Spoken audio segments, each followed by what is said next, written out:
the last panel that they are also saving the planet, and I think that's a very good introduction of this panel, which is on Earth observation, trends and paradigm shifts. I have a number of very distinguished guests and panelists coming up on stage.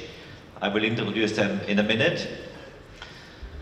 But the session really is addressing some of the issues that are on everyone's mind. Earth observation is an extremely fast-changing, fast-evolving domain where commercial aspects, commercialization goes extremely fast.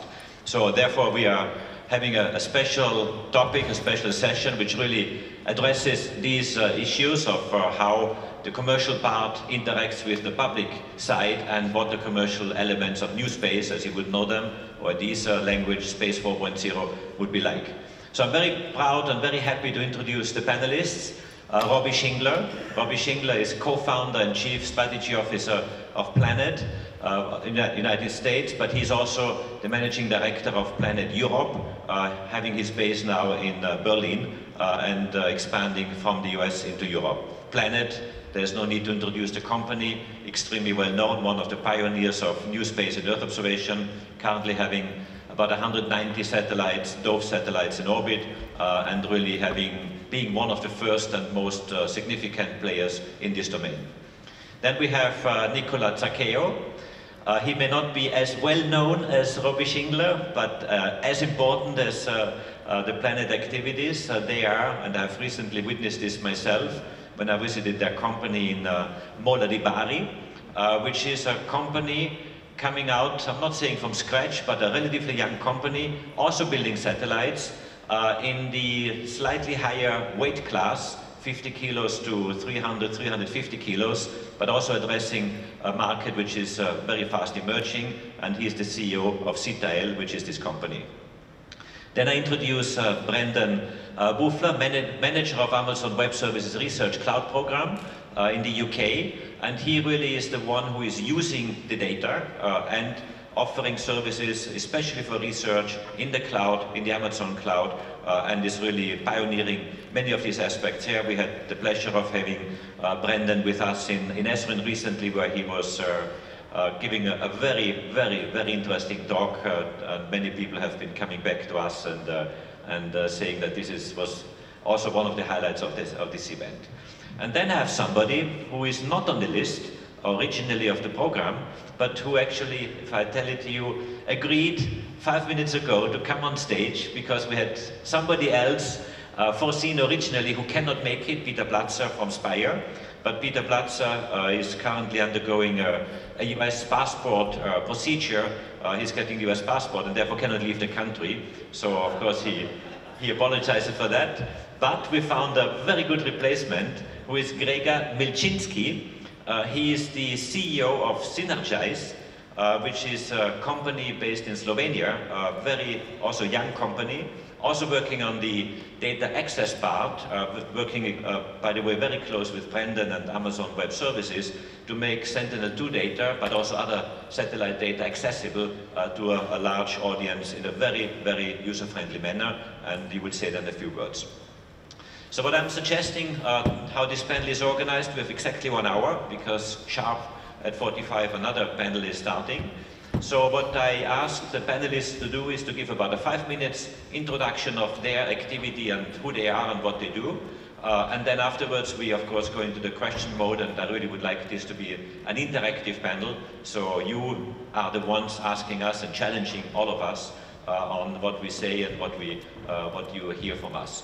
So before I hand over to my panelists, I would give a first set of a few slides which are setting the context from our point of view, from an agency's point of view, but of course realizing that I am the only public agency in this panel because all the other colleagues are from the private industry. So therefore this is a big question which of course I have, how we relate to each other and how we can be most useful in this context. So let's just show a few slides to set a bit the scene and the background. So we all hear about exponential growth. I'm not going to explain all the laws of Moore and where it comes from, but it is evident that in Earth observation this is also something that we are facing right now. And let me show a few examples. Here is the archived Earth observation data, which we are at the moment already archiving or planning to archive. You see this goes up to 2022. This is only the ones in ESA and Earth observation. So the green block at the bottom is the NBSAT data, and then the other colors on top are coming from the Sentinels, which are of course increasing our data volume, our data rate significantly. So you see very clearly that this is going up very fast, and this is only 2022. Of course, it will increase even faster in the next decade. What is also growing is actually not only the data rates which are flowing, but also the number of service companies, but also their turnover. What I found here in our literature from studies done by IRSC is the number of companies. It's not the number of employees, but the number of companies in the Earth observation services segment in Europe. And you see here different sizes. The micro ones are the blue ones, small is the reddish ones, and then you have medium and large at the bottom. So there are, as you see, a number of new companies coming up.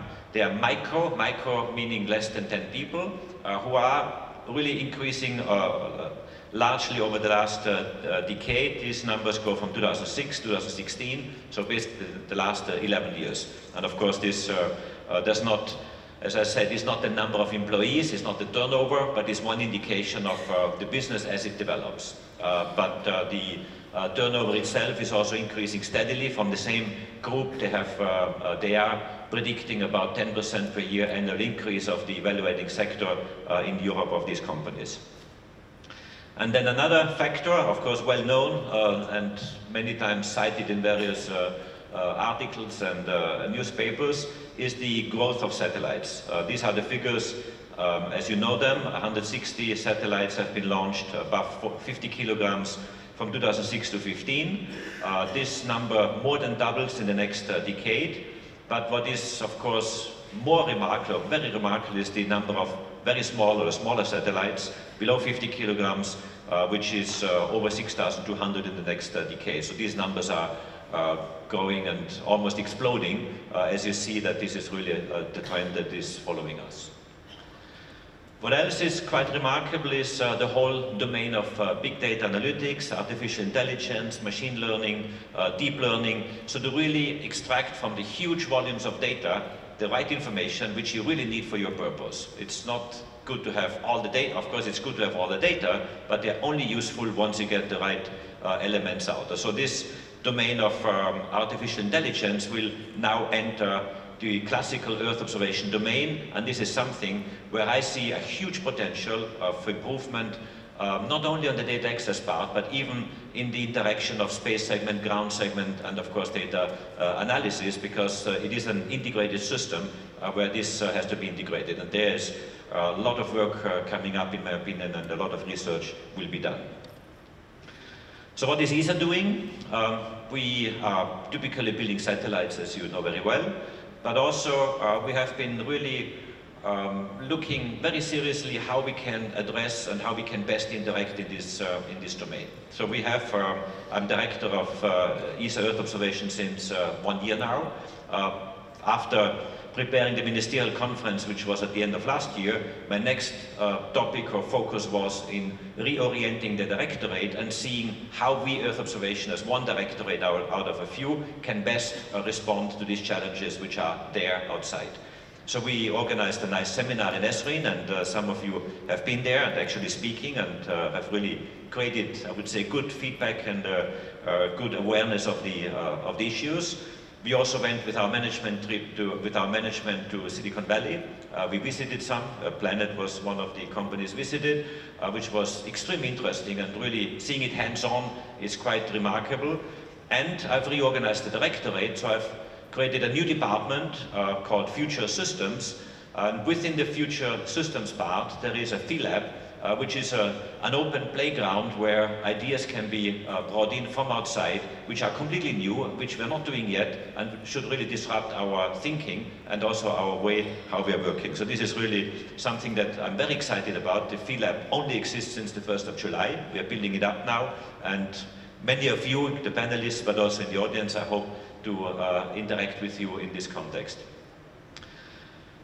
And what is this PhilAb doing? I'm not going into depth, but just to say it is an open space environment. We are having several functions, we're exploring new ideas, we're inspiring through new knowledge and new information. We're connecting people, but also providing the basis for investments which can be made in order to build up certain projects and certain tools.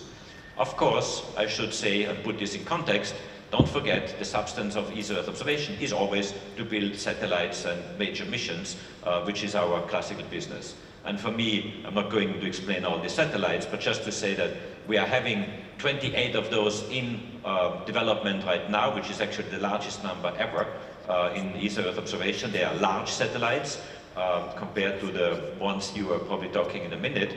But my question really is, and this is here, how can we, as a public entity, best be useful to you, not hinder your processes, but support your activities, of course realizing that our time frames, our scales are different than yours, speed, procedures, and this is something I really would like to explore and see how we can best help each other. So I'm stopping here. I would like to hand over to the next speaker, who would be Robbie, to introduce a bit Planet and his activities. Great, thank you. And thanks for bringing us back together. I think we were all together back in Frascati a couple of quarters ago, and that was a really phenomenal day-long event to talk about the trends and paradigm shifts in Earth observation. So today I wanted to, I'm going to go really quickly because I want to get to question and answers. But in short, for Planet, we as Josef mentioned, about a third of our workforce is in Europe, and we operate 190 satellites in space. The majority of those are small 3 meter per pixel spacecraft, and we also have some high-resolution satellites, 7 that are 80 centimeters per pixel, and 6 more of those that are going up in 2.5 weeks. So we operate quite a large fleet of spacecraft, and we image the whole world every day. But for the, I have 5 points that I want to make really quickly that allow for us to kind of get into the discussion on the panel around the trends and paradigm shift that's happening within Earth observation. And I absolutely believe that what Pete Beck is doing in New Zealand and other entrepreneurs around the world are going to open up the trade space for what's possible for new overhead architectures, and that small launch will transform that. Decreases the barrier to entry even more, and allows for entrepreneurs to come up with different con-ops, not just going to a sun-sync orbit, but coming up with really interesting activities. And that the future with that is in disaggregated and diversified sensor networks in space. So this is where you don't put everything in one satellite. You disaggregate it across many different satellites so you can come up with new mission concepts. Diversified means it's not just EO, but it could also be radar, it could be hyperspectral, it could be IoT, it could be weather. And there will be, I think, a variety of new mission architectures when we can bring the sensor revolution into space, which is already happening, but then be able to go to the correct orbit at the correct time for the correct price for a small launch. The shift, there was a panel a couple of days ago, we were talking about the role of government, and I think that that governments in general are going to play a very key role in making this shift successful into a commercial market. And the major shift that I believe is necessary is to send strong signals for what it is that you would like to buy, and to learn how to be an enterprise customer rather than being the requirements generator and treating industry like a contractor. Contractors will exist, should exist, but as commercial enterprise stands on its own 2 feet and they have operational services, government should learn how to actually buy that operational service, even if it is about 80% of what they're used to buying.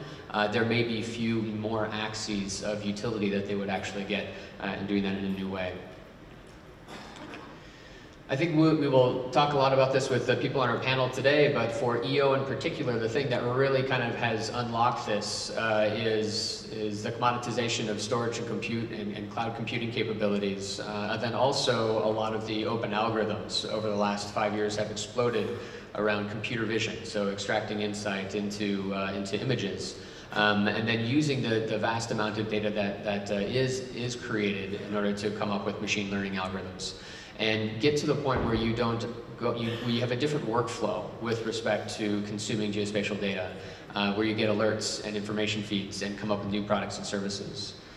And that's the last thing that I want to mention today, is that this Earth observation market as an industry is actually very small. It's about a €5 billion market, where data is about 1.7 billion, and the majority of it is around value-added services. But those value-added services are really doing one-off projects primarily for a government or a federal customer. And that this is, for those in the Earth observation community today, this is a hidden secret, that you see the convergence of these different technologies that are coming together. And it's a huge opportunity to come up with products that can scale, rather than just solving one particular problem for a government customer. This will allow for you to get into new markets, such as the insurance market or the financial data services market, and into enterprise businesses, where you can use information feeds in order to then drive decision-making tools. So really the evolution of this over the next decade or so is to bring Earth observation into the B2B information services market. And that's what I have. Thank you, Robbie. I think this is, let's yes. Let's come back to some of the points you raised afterwards. Maybe we first go through the round of short introductions. So I hand over then to Nicola Zaccheo, and he will explain in a few words what CTIL is. Maybe not everyone has heard it, and hand over to you, Nicola. Thank you very much, Joseph. Good afternoon to everybody. Thank you for inviting us to this very interesting panel. Just a couple of words about the company, and then I will show to you a first case of a technology that we think could be disruptive for the next future. So CTIL is the largest private company in Italy operating in space. Now we have more than 350 employees. We are an example of a new space economy, because just to give you a number, 7 years ago we were just 30 people. Now we are 350 in 7 years. And in our forecast, I don't know if we have to say fortunately or unfortunately, but we believe to become 1,000 people in the next 5 years. We are mostly focused on three development areas. One is avionics subsystems, that are the first programs that we started during the last years. Then propulsion, mostly electric propulsion, and small satellites. Small satellites is the field in which we invested most of our funds in the last years. Very quickly, we are based in Italy and in Greece. We have our headquarters in the south of Italy, Mola di Bari. Then we have two production plants close to Pisa, in which in one we produce our electric propulsion and our propulsion systems, and in the other premises in Pisa we design and produce all our avionics subsystems. We have another premises close to Bologna in which we design our microsatellites, and for the activities in Mola di Bari we produce our mini satellites. All the subsystems, both electronic, mechanical and so on, are produced in Mola di Bari, a part of electric propulsion. Then we have offices in Rome and in Thessaloniki, in Greece. We produce some part of our thrusters. Very quickly, this is our small satellite solutions under development. As Joseph mentioned before, we take care of satellites starting from 50 kilograms up to 300 kilograms for a wide range of applications. And we don't want to take care only of a piece of islands, no? But we would like to offer to our customers and stakeholders final services and final productions, utilizing data from our satellites, from existing satellites, from airborne campaign or in situ sensors. So we are investing also in data processing and new services and applications. We have inside our company and Internet of Things division, in which we are defining some very smart new innovative solutions. So the product that I would like to show to you is this platform. It is a very, very innovative platform. We started this development first under an important contract financed by the Italian Space Agency. This is a national program in Italy called Pardigm. We are developing this 200 kilograms platform, very, very innovative in the sense that it has very high performances, but with a very, very competitive cost. And it will be suitable for the utilization in a vast range of applications, because the same platforms could host several kinds of payloads. There are some important enabling technologies because this platform has a relative propulsion on board and several other very, very performant hardware. The first added value for this satellite is the multi-applicability, again for a wide set of missions. For the Earth observation, this platform is able to host hyperspectral, panchromatic, very near infrared, thermal infrared payloads, and multi-SAR, also mini-SAR, passive and active. And the same platform could utilize it also in telecom missions. An important point, we just started a program in which we foresee to develop more than 20 of those satellites in constellations. This is an innovative constellation because the same constellations we will have several and different payloads. So with the same constellation we are able to provide the different kinds of applications and services. Okay, I don't want to bore you with some details of the constellations we just started, but the very important feature of this constellation is that those satellites will be launched in LEO, but in a very low Earth orbit as well, thanks to our relative propulsion systems. There will be a very high revisiting time of the order of 1 hour, let me say from 1 to 3 hours. And the technical performances are very, very high. Okay, there should be a movie that doesn't work. Okay, it works. Okay, so just to give you some impression, some pictures, because all those satellites in the constellations will be launched also in not usual orbits. In order to cover, in order to have a very high revisiting time, as I mentioned before. So that's all. So thank you very much. Thank you, Nicola. Thank you. Now we go from the satellites towards the use of satellite data, and I hand over to Brendan. Brendan, if you could show us a bit what you're doing in your work and how you use all this fantastic satellite data.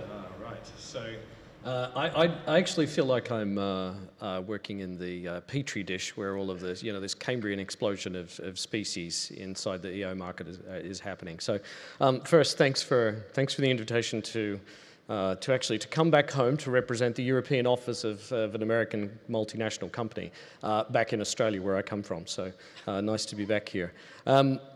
So I come from the web e-commerce company that sells online books and decorative pillows, according to Bloomberg. The interesting thing is that really we got very good at doing computing, and it got us into a few interesting spaces. But I'm particularly convinced that Jeff Bezos never imagined that he would have a scientific computing group inside his company when he started selling books. But the interesting, the aspect of what Jeff started as a company is what's got us here today, which is our interest in innovation and disruption, and in particular our risk orientation.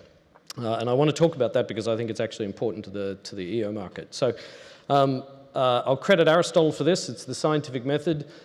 When you're going to go out and try and do new things, you have to do a ton of experiments. You actually have to do a really lot of experiments. You have to make a lot of failures as well. It's essential to actually, in experimentation, things go wrong. You have to own the mistakes. You have to really embrace the data you get out of them, feed it back into the cycle and learn more and get better each time. It's an iterative approach. So we think this is exactly the approach that should be taken to the computing as well, where you don't try and predict what your outcome is going to be. You don't predict what kind of needs you're going to have or what the result's going to be. You dig in and you start with a new idea and you iterate it and grow it over time. As I said, that requires making some mistakes. I kind of like this quote, which is that, to really invent new things, and EO is all about inventing new things, and there's going to be a lot of data products in this market that are new inventions. So we need to do a lot of experiments. We also have to not be stuck with the collateral damage of the ones that didn't work. And do I have the, yep, there you go. So this is an even better quote from the bigger boss. He said that if you thought that our Amazon Fire Phone was a failure, you should see some of the other failures we're working on right now. They're much bigger. And that's, so you have to embrace the failure. And as an Australian returning to Australia, I feel the absolute need to preach that. It's a common thing in the Australian business community to put our tails between our legs when something doesn't work and go away and feel like we've failed. Failure is a data point. Right? It's an incredibly important thing to be able to do is to learn from that failure. It's very expensive sometimes to get there. What we're trying to do with the cloud, and that's really part of the technology that I represent, is that we're trying to make that failure really cheap. So one of the ways that we do that, we've got our guiding principles. One of them is to remove the undifferentiated heavy lifting. So whenever we hear a customer say something like, "I wish I didn't have to," that tells us that there's a bunch of, frankly, crap work that they're doing that they shouldn't be doing so that they can actually reach higher and do something more important. Newton said that, was it Newton? Yeah, Newton said that science is really standing on shoulders of giants. In this space, we all get to be giants.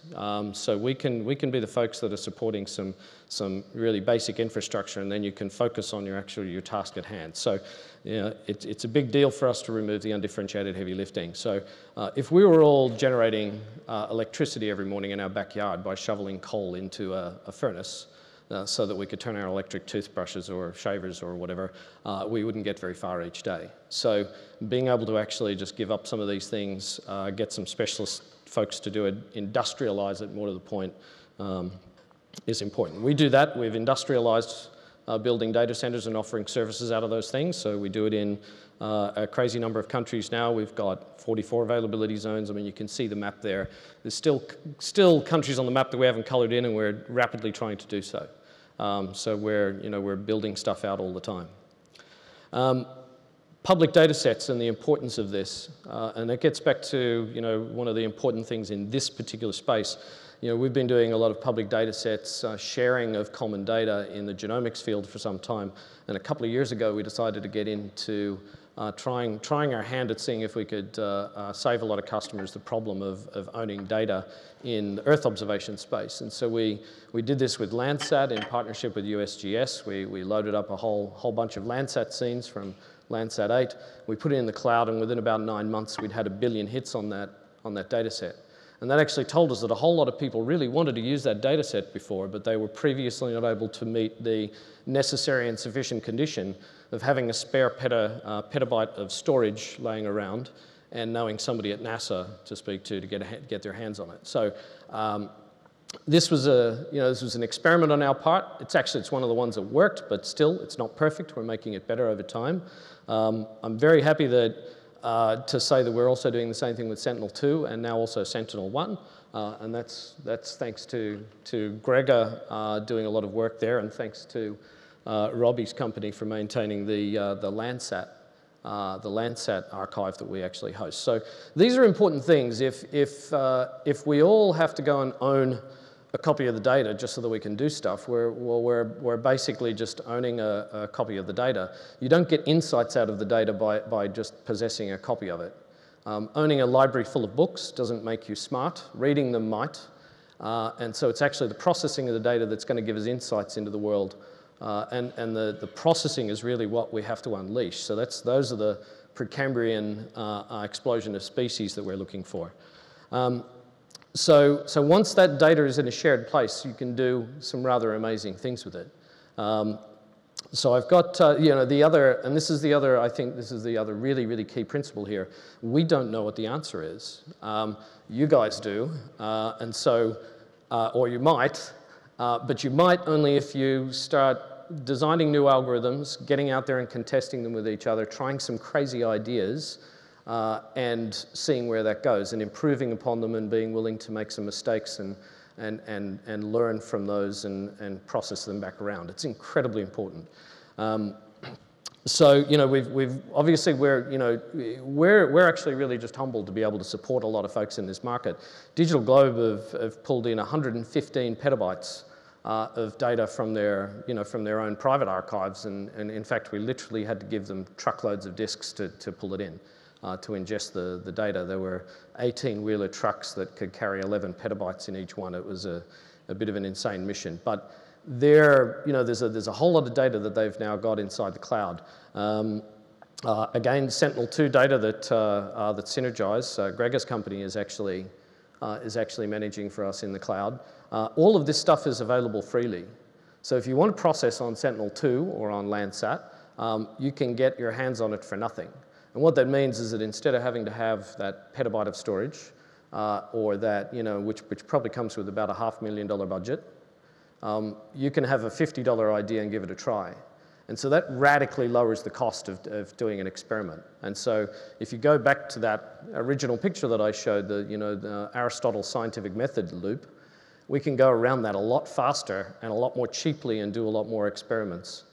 If we're able to drive down the cost of doing an experiment. So if you've got a $50 idea, you can go and give it a try against Sentinel-2 through that thing.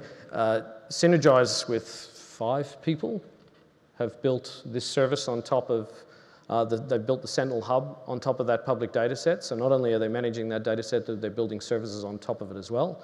I would encourage you to go and have a look at that.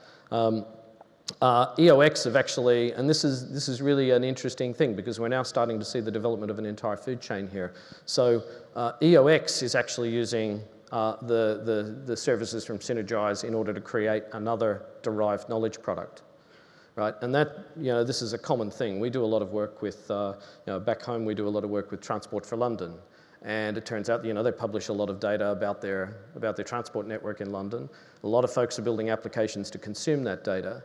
But TfL made a really clever insight, which is that they did not know the answer as to what was going to be the best app or the best way of interpreting the data.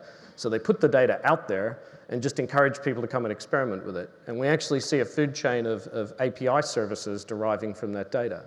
And so there's derived APIs of derived APIs. And so we see a food chain establishing itself. We're seeing the same thing in EO as well. Observed Earth, if you've got your phone handy, you can go and download this app. You can get access to all of the Landsat scenes. You can have a look at any particular part of the Earth, look up your backyard, look up where you're standing right now and find the most recent cloudless scene, etc. It's a really simple app. These guys could not have built that if they had to meet that huge barrier to entry to get into this market. But this is not the last word. We need to see an absolute ton of new ideas. We really do need this Cambrian explosion of species. It is from that we will see the breakaway success stories and you know, the applications of technology. For us in the cloud world, we developed all sorts of technology to support literally millions of customers. We're always fascinated by seeing the weird and unusual mixes of those technologies applied to data in ways that we simply never expected. So the number of permutations we expect to see is pretty huge. So please get busy. Okay, thank you. Thank you, Brendan.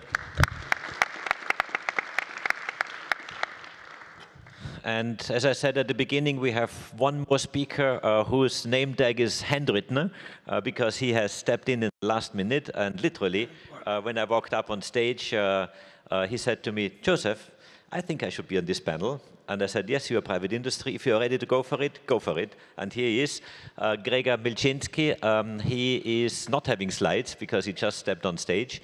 But I asked him also to say a few words and, of course, be available for the discussion. So, Gregor. Thank you. Can I get the Amazon slides on? That would be nice because they were Well, I think. Anyway. So actually, I want to tell you a story of how fast. Could you load the last set of slides again, please? We just flip back to the last slide deck. The previous set, thank you. So I want to tell a story of how fast things go in this industry. Basically, 2 years ago, we were sitting at Frascati listening to one of Brandon's colleagues PIP talks about how cool the open data public set are. And at that time, there was no Sentinel there. And we had an idea that we wanted to build an application on Sentinel simply because we believe that Sentinel is really, really nice and that it's not, yeah, it's okay. No, that one. We start here, huh? You did the slides. Okay, so I'm listening to this talk, and so we wanted to build an idea based on Sentinel because it's a really cool and free satellite mission, and we believe that how people are using it is not really efficient because it's just too complicated, and therefore it's not used. And at that time, it was really not used. And so we, after the talk, I came to Jet, so that's the name of his colleague, and I said to him, so what's about Sentinel-2? Do you have that data as well? And he said, no, not yet. We are searching for a European company to do that because of the politics and so on.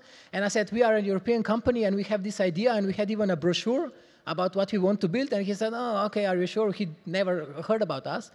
But then after the meeting, I sent him a couple of emails, and it was literally about 3 or 4 emails between ourselves. And we got access to this account of Amazon, which now holds more than 1 petabyte of data, basically to do whatever we want on it, and I mean, to put the Sentinel-2 data on under complete authority of ours. So we did that, and then when we have done this, we started to build our Sentinel Hub Service. So this is the satellite imagery processing tool, which basically in an efficient manner accesses the data. So we said, okay, cool, we have a free data source there, so we are not paying anything for the storage. We are a small company, we can't afford 1 million euro per year for the storage. So we said we will use this data, and we don't want to store anything because simply storage is expensive. And then the next thing that we said is we don't have enough resources for high performance computing, so we put a lot of effort into making the service really, really efficient, I mean the software, and what we actually made it was a surprise for us as well, because we managed to do the whole processing of data from the raw imagery that Sentinel-2, that ESA provides, to a final product, like what you see here, in about 1 to 2 seconds. So that was quite an experience for us. We spent quite a lot of work doing it. But when we made this service and when we made it as efficient, we were actually able to put it out there for anyone to use. And so this is a Sentinel Playground application that you're seeing up there, which is a kind of a Google Maps application, but which gives you an access to complete access of Sentinel-2 data. So anywhere in the world you go, and you choose any day that the data exists, and in about 1 to 2 seconds you will see it, and you will be able to do different kind of visualizations, NDVI, EVI, whatever you want. You can even play with it yourself. So this is where we said, oh, that's cool, and then we started to search users for it, and I mean we actually found quite a lot of application developers who had a similar struggle than we had, like that the processing, the manual processing or the automated processing was too expensive. And so they attached to our services. The services are standard services that you need really 5 minutes to attach to them. And so now, I mean, in these weeks, we have on average about 1 million requests per day processed of the Sentinel and different kind of data sources. So that was the first goal, and then when we had Sentinel-2 under our hood, we wanted to go wider. So and then we said, okay, so what else can we do? And then we simply added the Landsat data that are on Amazon. We added MODIS data. We added digital elevation model data. Then we started to cooperate actively with ESA, and we used one of their clouds in Poland, where there's also Sentinel-1 located, and Sentinel-3, and Invisat Maris, and so on.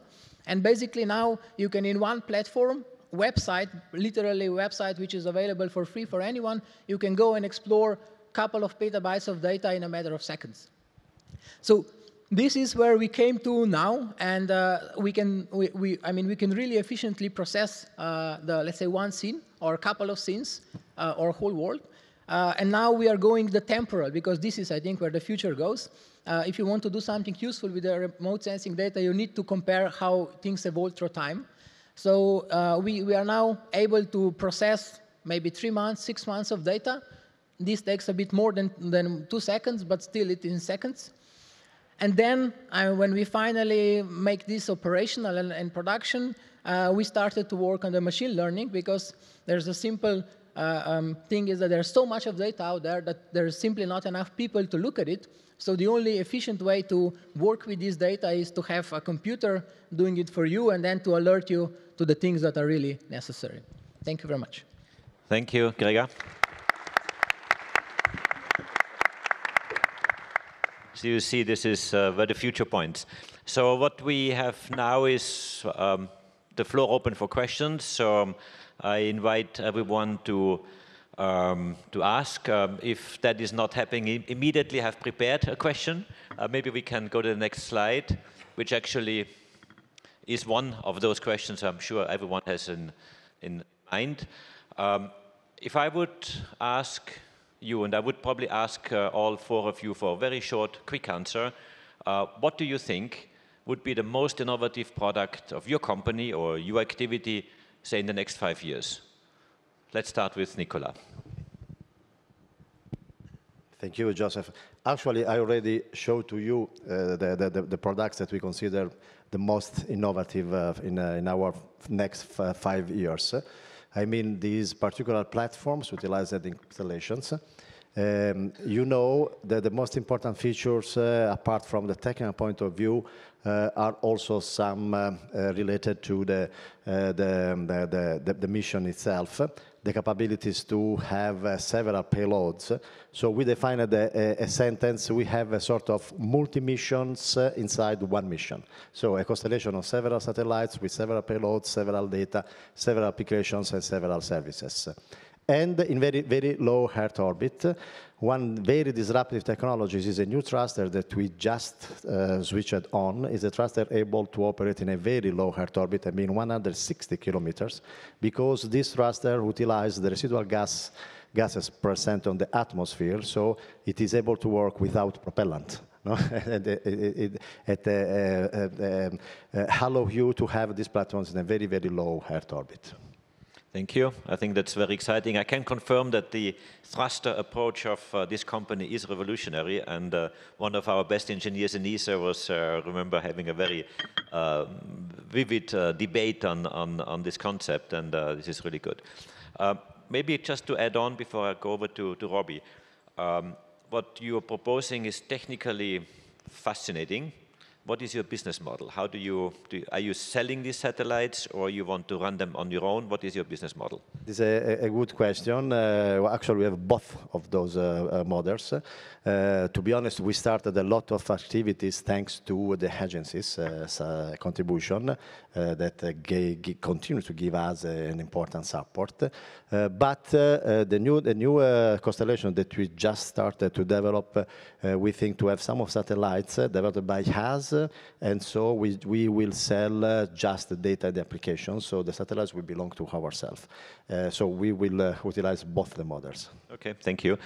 Let's ask the same question to Robbie. And Robbie, I know, is full of ideas and full of, yes, I would say disruptive, revolutionary ideas. He has proven it already once. But if I ask you, what is your next step or your next thought, can you reveal some of those? So in 5 years, 5 years ago, we were in a garage, right? So it'll be pretty hard to think about what we're going to do in another 5 years. But I would think I could answer that question twofold, and also these are ideas for the record. But one is with space, and the other is actually with what we can do on the Earth. And with space, I think I would be committed to figuring out a way to provide an information service around another celestial body. I am a space geek. Can you repeat that? I would love to be able to do that. And that actually is requirement, or it would require a government to buy a commercial service. in order to actually say, hey, I have this demand, I have this need, and then we could actually go ahead and think about, can we figure out a way to do that? Can we figure out a way to serve that need and actually provide that as a commercial service? Then on the Earth, I don't think the most innovative product would be derived from our company. I don't think it would be from us. But I think it would be around being able to measure externalities and bring that into the global economy. And you know, a good example of that is around either methane or carbon. And if there is a fungible indicator that measures one of these externalities, then the financial community can come up with a new financial instrument to then bring that externality into the global economy. And I think that is actually transformative. That makes us live sustainably as humans with our planet, and it makes the global economy actually work for the future. But that is part of what we're all up to in this, is we now can measure more things than before. And if you think about the measurement that we have in the global economy, it's around jobs, it's around GDP, it's around growth, it's around your quarterly earnings. And those are measurements of things that are left over from last century. And so there is the opportunity from this community to come up with fungible, verifiable, third-party, trusted indicators of things that we value that we can bring into the global economy. I think this is really a great vision and statement. Not much to add at this point. I think there's questions probably coming from the audience, but really impressive. Same question to you, Gregor. In 5 years, what do you think your company will be doing? So obviously that's quite far, based on that we came to where we are in 2 years. But what I would like to happen is that we are able to more or less know anything about the planet. So we are focused to the Earth observation really automatically. So that so for example, if we use Sentinel data, we have 1 week of data available that every week we can not just see it, but we know for each place in the world, whether this is a road, it's a building, it's a corn, whatever, and that you have it stored in such a way that you can basically query this same as you query maybe GIS data, the topographic maps, and that it allows you to immediately show where the change is happening without any remote sensing knowledge whatsoever, so that it's out there, and that you know for each place exactly what it is every week or every day if we have the data on a daily basis as Planet is providing. Okay, thank you. Brendan. I'm almost certain that whatever that innovative product is, we haven't invented it yet, so it's going to be something that we haven't invented yet. But I'm with Robbie. Our ability to instrument the economy now is unprecedented. These things are great instruments for measuring data in the economy. This thing tells me between this and this, it tells me how many steps I do and how many staircases I climb. I mean, there's a ton of data coming out of that. But capturing health data about people, capturing transport data about cities, which really are the planet's living organisms in the most macroscopic sense. Being able to instrument the economy and understand at a much lower level, actually, what's happening in our economy day to day, rather than waiting for it to show up on GDP 3 months later, right? It's those things. It's just too much lag, and being able to do stuff like, and I think EO is got a huge role here. I was working with a French company not so long ago who have an algorithm for using SAR data from Sentinel-1 to identify rice crops. They can measure and project the rice yield in Asia. Right now, if you think that a rather large portion of the world's population lives in Asia, and a rather large portion of that population is dependent on the rice yield, being able to actually know in advance when there's a problem coming, rather than fudged statistics, or simply flawed statistics, after the fact in dealing with calamities. It's always easier to deal with things in a preventative way. If I know that I'm not walking enough, which my watch or my phone tell me quite regularly, and then giving me a kick to get me out walking is a great preventative maintenance for my heart and my body as I age, we could be doing preventative maintenance on the planet And I think, you know, preventative maintenance on the economy as well. So I think the sky's the limit for this space, and EO is going to be vital in there. Thank you. You mentioned RISE, and maybe I just want to add that, in fact, when I was spending a few years in Thailand as representing ESA, and it was at the time of when ERS-1 was launched, and this was one of my first works I did, actually, monitoring RISE fields with ERS-1 data. But at that time, we had only every 35 days an image. Today, you get it every 4 to 5 days, depending on the latitude. I mean, we were dreaming at the time what's happening today. Let's ask whether there are questions, comments from the audience. Peter, a microphone coming. Yeah. Just first for Nicola, I'm still not sure I get your business model, because you're doing a lot of different things. So let's abstract the thruster and some of the other stuff, and you're building a constellation of satellites that you're going to operate and sell the service from, is that correct? And you've got the financing to do that, or that's still TBD? You talked about agency support, but I suppose the agencies aren't going to support you in that. For Robbie Shingler, you've been proselytizing a lot about small launchers, and I get it. But some of the data coming out of this conference this week shows that all these small launchers will be great on giving you whatever orbit you want, great on reducing the delays you now suffer with the big guys, because you'll be the primary passenger, horrible on price.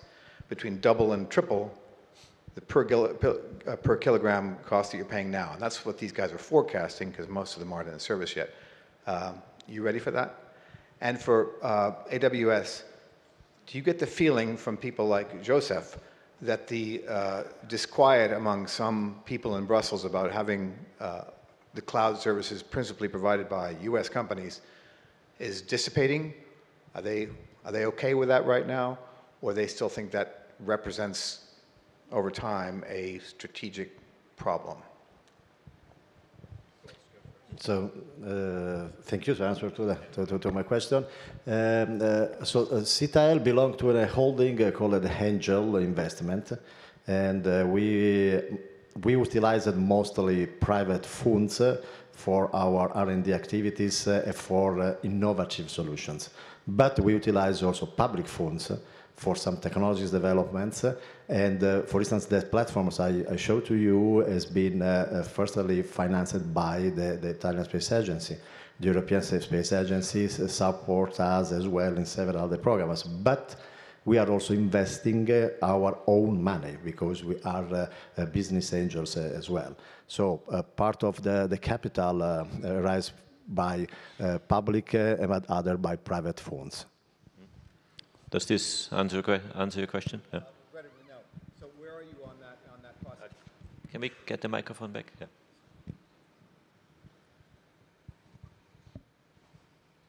Sorry. So where are you now? Where do you need to be? And how do you get from here to there? Okay. So the programs I showed to you are in progress. The 200 platform has been fully funded. Those are public funds, but we also funded some of the developments.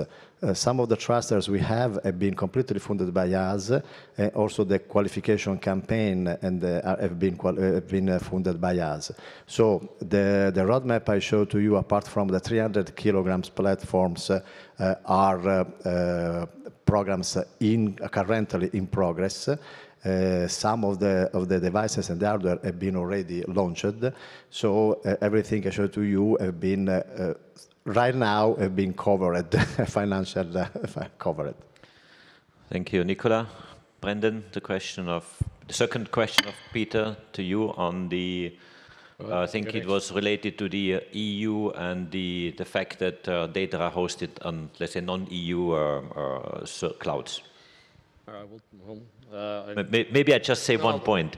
Please do not forget that the data, Sentinel data, at least the ones coming out from the Copernicus program, are free and open. So everyone can get them from anywhere. So I think there's no issue whether they are coming from a US cloud or a European cloud or European server or whatever. This should not matter. But maybe Brendan wants to specify more.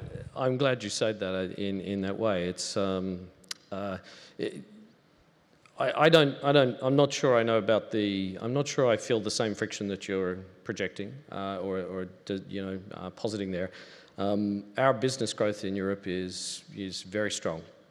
Probably some of the strongest, fastest growing regions we've got in the world are actually our European regions.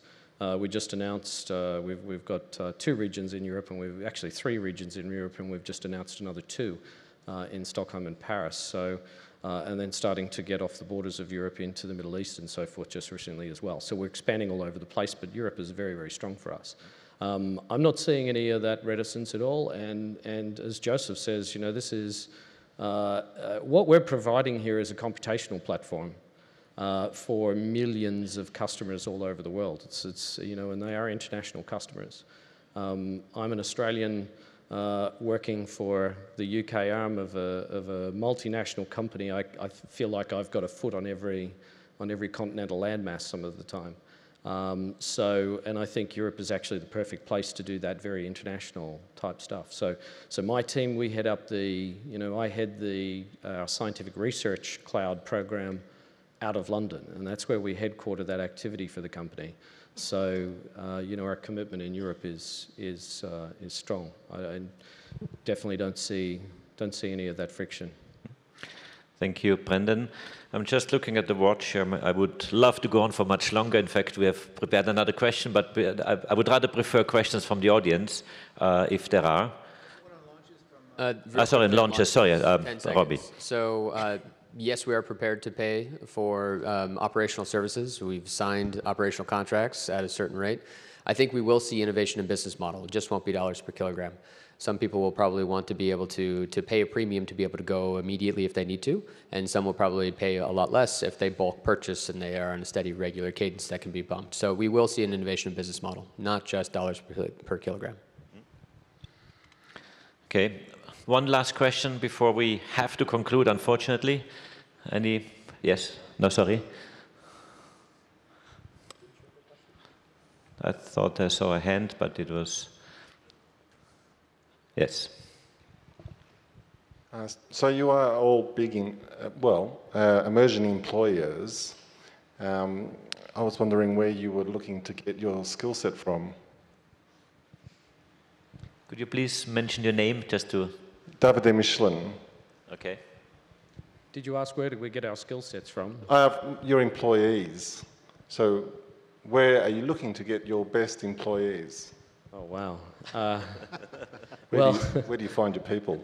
It's really hard. It's really hard to find enough smart people. We've taken to growing them. So we spend a lot of time, helping educational institutions, grow more data scientists and teaching people about how to construct data sets, tools, and techniques. It's a really big deal.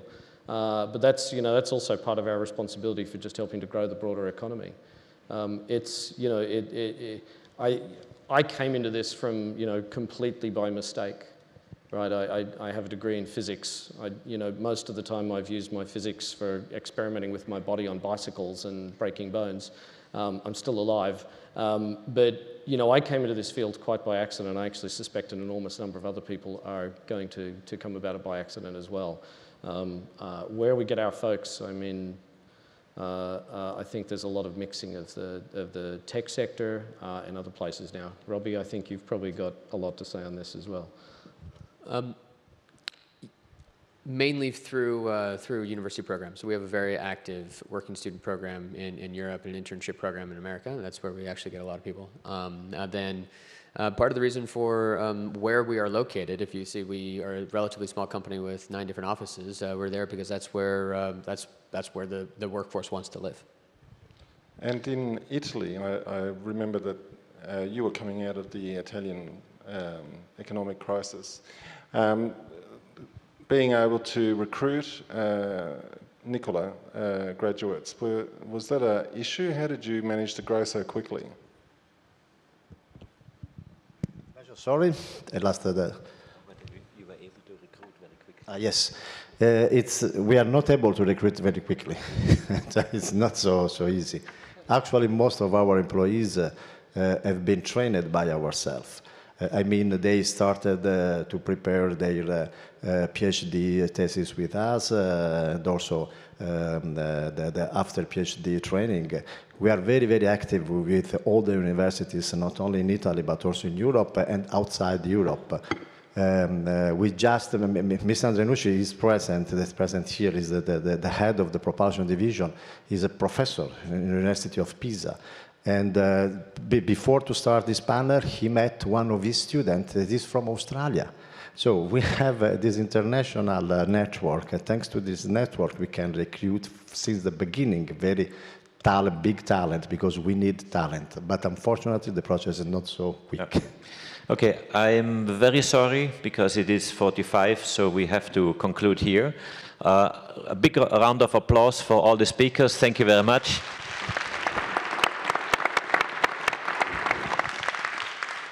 I think this was really excellent. Thank you, Brendan. Thank you, Gregor. Thank you, Robbie. Thank you, Nicola. The topic will come with us, be with us for a long time, and thank you also for participating. Thank you.